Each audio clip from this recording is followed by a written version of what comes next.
Okay, thank you. Mumina Bonaya, County MP, Isiolo, and a member of this committee. So my question, Chair, is on equity when it comes to placement of students to university. I come from an area where we experience so much challenge, especially in sharing the information that needs to go to them so that they're able to register and make application to be placed. So most of the time you realize that even at school level, much is not being done. I understand, Madam, there's an amount that they need to pay. Students need to pay, am I right? Most of the parents have got challenges with that in paying, and as a result, most of them are left out, and they struggle because of that. So my question is, what are you doing extra, especially in northern part of this country, where communication is an issue, where information sharing is a problem because we lack the infrastructure to do so? What extra are you doing to ensure that we've captured everybody when it comes to placing them to the universities? On the question of equity, we have made efforts to even have a special affirmative action to ensure that the competitive programs, medicine, architecture, we have we have students pursuing those competitive programs from every county. We have also hired officers who are in the Huduma centers, and just to mention Isiolo, Garissa, we now have officers in the Huduma centers. For the centers that we do not have our officers, every Huduma center in the country has a cyber cafe that is run by the youth for the youth. So we have been able to train all of them on the issues of placement and how to support, and we continue giving them trainings to be able to support as we look for budgets to recruit more officers for those communities. In the same place, we are working with the local leaders, and especially KESHA, who are the heads of institutions, the principals in all the schools. We are allowing students who qualified for university to also have a choice of taking programs in KMTC. Definitely the programs are very competitive, and we are looking at students who have a C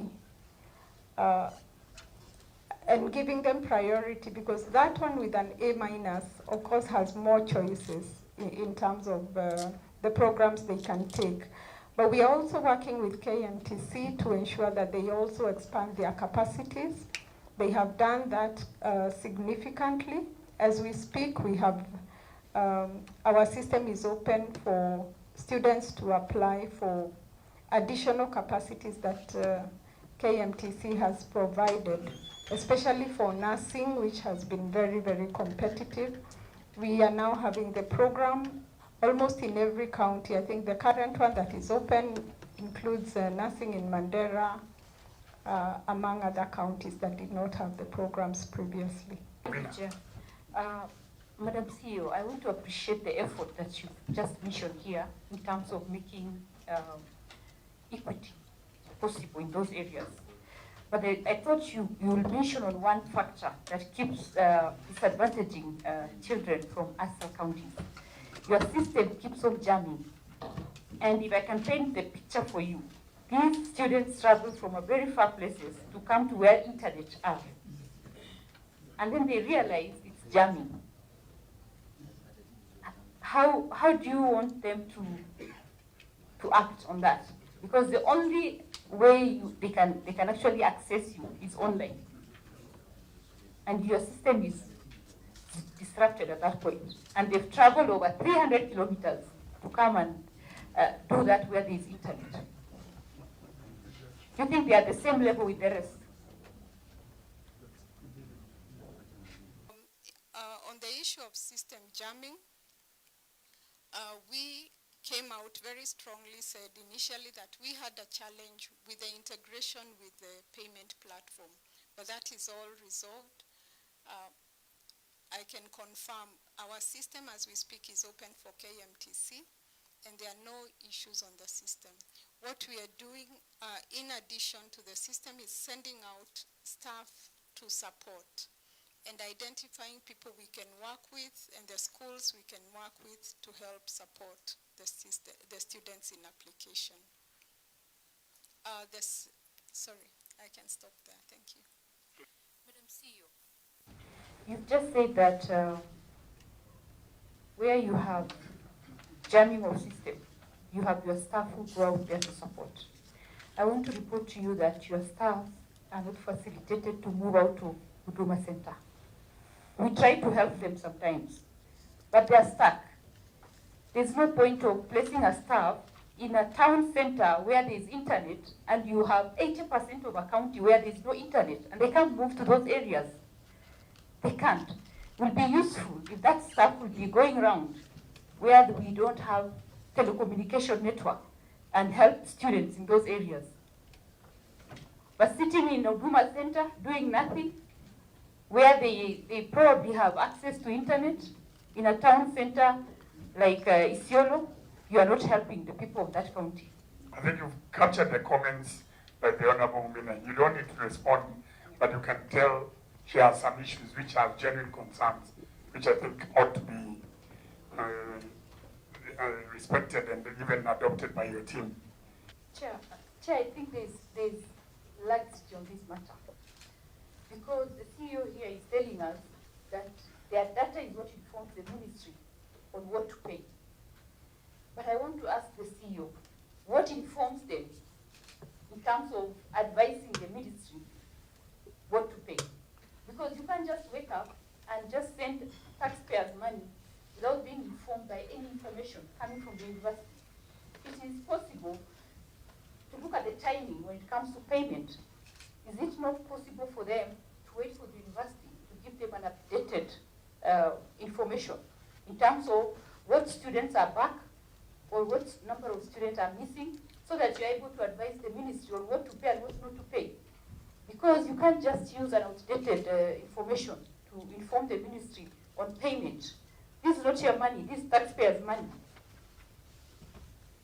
Chair, Yes, please. I want to concur with my colleagues here that we need to have all the stakeholders who are dealing with funding the university converge here. We question all of them. Auditor, I think as you can hear the issues that we have, because I also have an issue with some of these very specific figures. So I would want to isolate some of these specific queries that have been raised, especially the ones I've mentioned where there's a variance of 12, all of them where there are variances, because some of them I think you'll be able to reconcile. So that when we're inviting the ministry, we're able to find out what data, as has been proposed, what data did the ministry use? Because the ministry did not come up with a figure from nowhere. It must have come from you. Yes, Mumina. Chair, I think I've picked something from the response by the CEO. We were here saying that we need ministry cooks and university funding, university funding to be here, all of them, to be able to establish where the problem is. But he's already answered it by saying, with the new model, because the students will apply themselves, there will be no problem anymore. So that means the universities were lying to you in their data. Am I right to assume so? Because initially the students were not doing it themselves. It is the university doing it. So are you confirming to this committee that you are getting the wrong data from the university? And that's why money is lost. No, I'm not saying that we are getting wrong data. What I'm saying is that we are improving the system so that we can be sure that this CEO, you just said, yes, with the new model, that problem will be something of the past, because the individual student will apply themselves to the system, right? Initially, you were just given numbers by who? the university. The university. Yes. So where is the problem? We were also going to confirm. Where is the problem with that? No, the only thing is that we were confirming those numbers after we have received the numbers. Now we will. How are you confirming it? We do inspections in the universities to ascertain that these students. So still with the inspection, you are still getting it wrong. That's why money is lost. Where we find that the students were not there, Honorable Mumina, we were asking for a refund, and several universities have refunded the money. I've given an example of USIU and a few other universities. Chair, our money was lost between the university funding and the university themselves. So they should pay us back. Anyone else with a question? It was not a question, Chair. It was, I just wanted to put a right yes. that it's not about money being refunded. It's not about refunding. Chair, we personally, I suspect, because you cannot, such a big office of higher integrity and higher level, then we come here and discuss that it was wrongly sent, this data, what could be, and we'll prove when we have the tripartite meeting. There was a plan, because you cannot just send millions to an institution, just anyhow. Thank you. So just an observation. Clarified by the court. We are working with the Attorney General to find a solution, a quick solution to this problem, so that we can ensure that those students who reported are not bad. We already paid for them in the first semester. Most of the students had been paid during the first semester.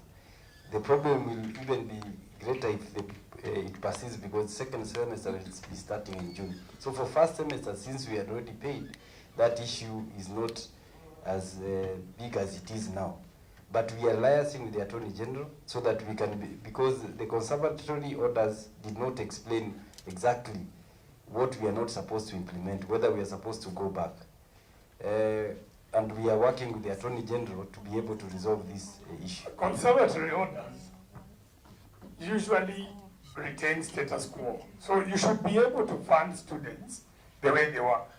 I just want to clarify one thing. The old funding model was also not working. Remember, we have debts of up to 72 billion that the universities owe. And that is why one or two universities, we all know, and it is in the public domain, have got issues. Therefore, the old funding model was not working. We needed to find a solution to this new, to how our universities can be more sustainable.